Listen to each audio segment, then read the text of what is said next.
Good day, sir. I am Daisy Mimbaid from Section Delta, and this is our topic in Group 12, the fundamentals of traffic control.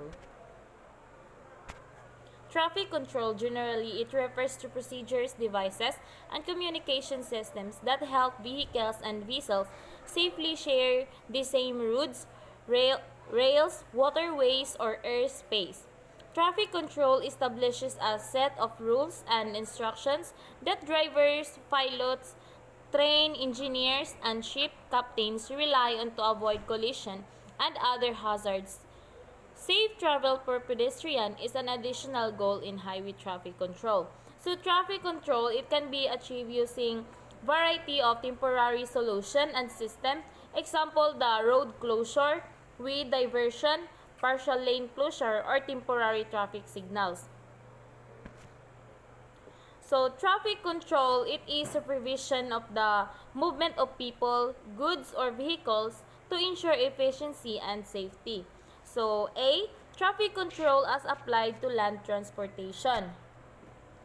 So it is a system of traffic engineering employing prescribed traffic rules and regulations and devices such as signals and markings to relieve vehicular congestion and air pollution and to promote safety and pedestrian mobility, usually in heavily populated urban areas.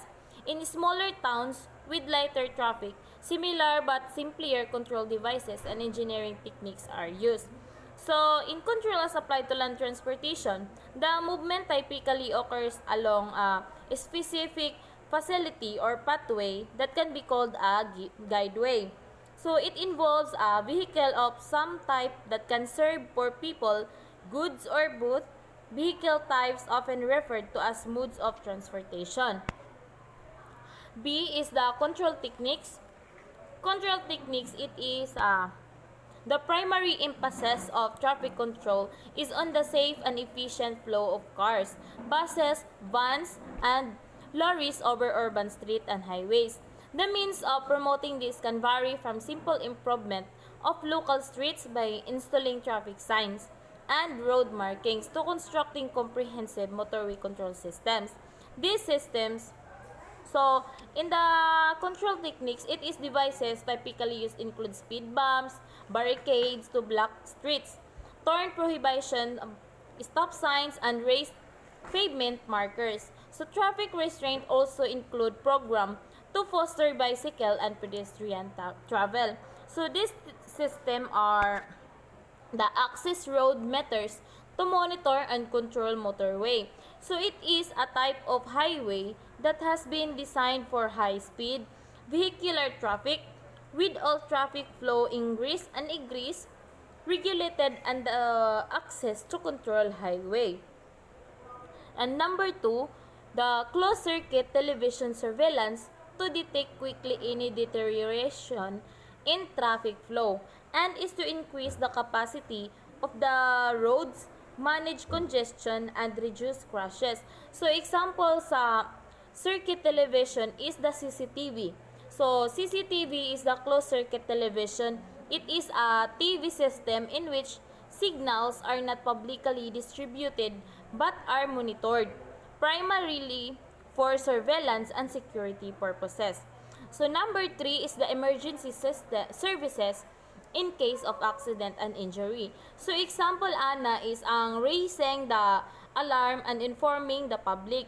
So first aid is emergency care given immediately to an injured person and to minimize injury and future disability in serious cases.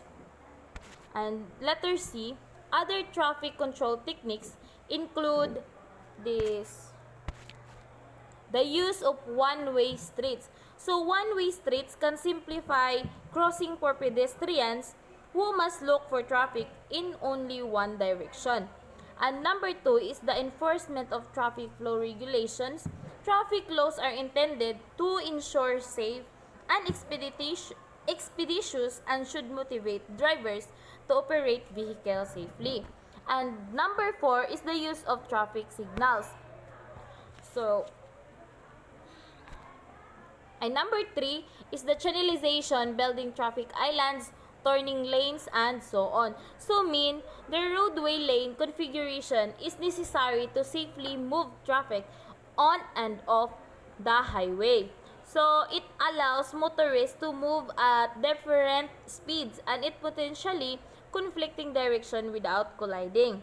And the number 4 is the use of traffic signals. So traffic signals are designed to ensure an orderly flow of traffic, provide an opportunity for pedestrian or vehicles to cross an intersection, and help reduce the number of conflicts between vehicles entering intersections from different directions.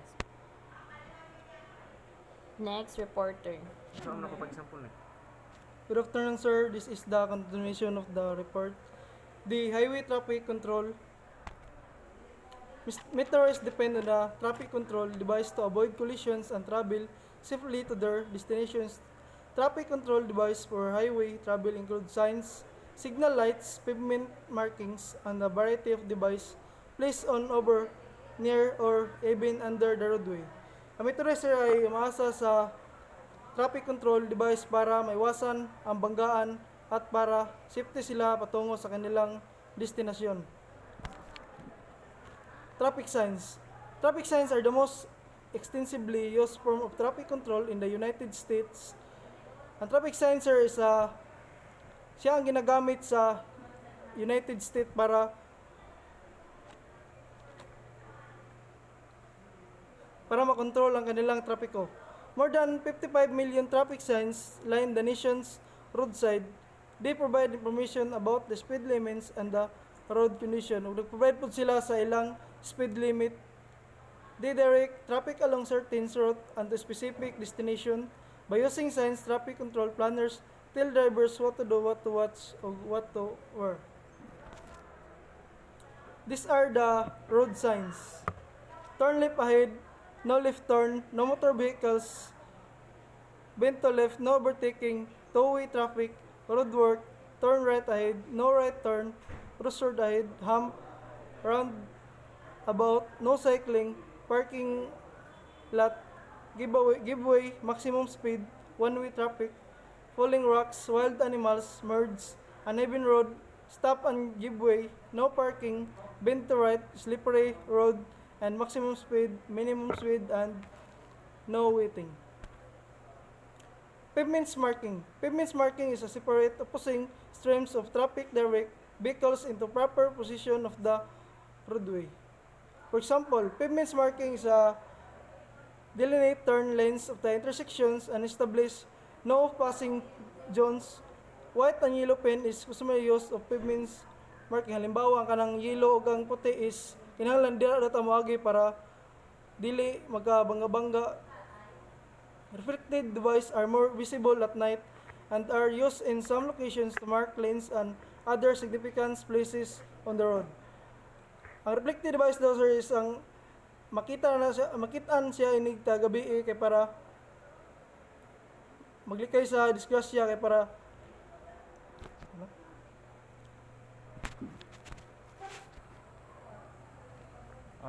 This is the continuation. Traffic signs and roads markings follow a uniform practice throughout the world and are signed to convey information with a minimum of words to avoid confusing drivers unfamiliar with the area and the language. Uniform pictorial signs and markings have been adopted through Europe and United States.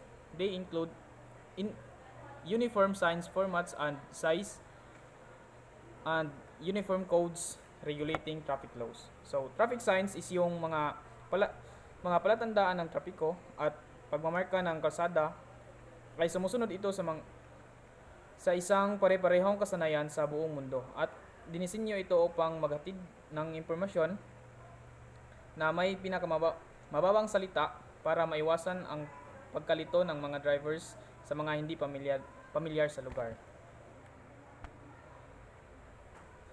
So, type of pavement markings. So, center markings is kanang yellow. Then, ang lane marking is kanang broken line. Then, edge marking is kanang nasa kilid, pang pinakakilid. Traffic signals. Traffic signals are installed to permit safe movement of vehicles and pedestrians at busy intersection. The signal lights is probably the most easily recognized traffic control device. At a busy intersection in a large city, a traffic signals may control the movement of more than 100,000 vehicles per day. More than 60% of all miles driven each year are on roadways controlled by traffic signals. Ang traffic signals is ito yung mga signal ng traffic na inilagay upang ang ligtas ng paggalaw ng mga sasakyan at pedestrian sa abalang intersection. Tapos ang signal lights ay siya yung pinakamadaling makilala, kaya dapat marunong ang mga drivers tumingin ng traffic signals kasi sa mga large cities ang traffic signals ay may control na movement of more than 100,000 vehicles per day or more than 60% driven each year. Traffic signals direct streams of vehicles and pedestrian than to go, stop, or proceed with caution. The signals increase the traffic handling capacity of most intersections. They can work independently on timers or connect to computer controlled system that operates over several intersections. Then stop, wait, go. So ang red is ang stop, then yellow wait, then pag mag-green go. This is the continuation. Number 4, priority control. In one of the oldest method of a traffic control, one form of transportation is given priority by restricting or banning others form or transportation. In the 1st century BC, Roman Emperor Julius Caesar banned wheel traffic from Rome during daytime, which allow pedestrian and horse riders to move freely around the city. Some modern cities ban or restrict truck travel through certain neighborhoods. So, Opticam is a proven traffic control system that expedite emergency response and enhance transit efficiencies without compromising safety.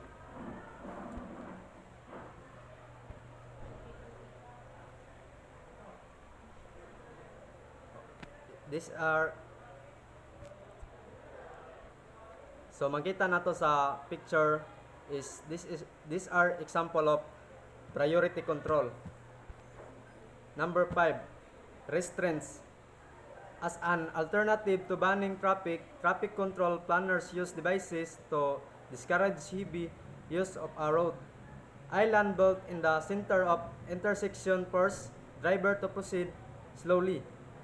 Speed bumps discourage high-speed commuting through residential neighborhoods. Concrete median streets prevent vehicles from making turns expect and intersections. So this restraint can help keep a person from getting hurt or doing harm to others. Thank you, sir.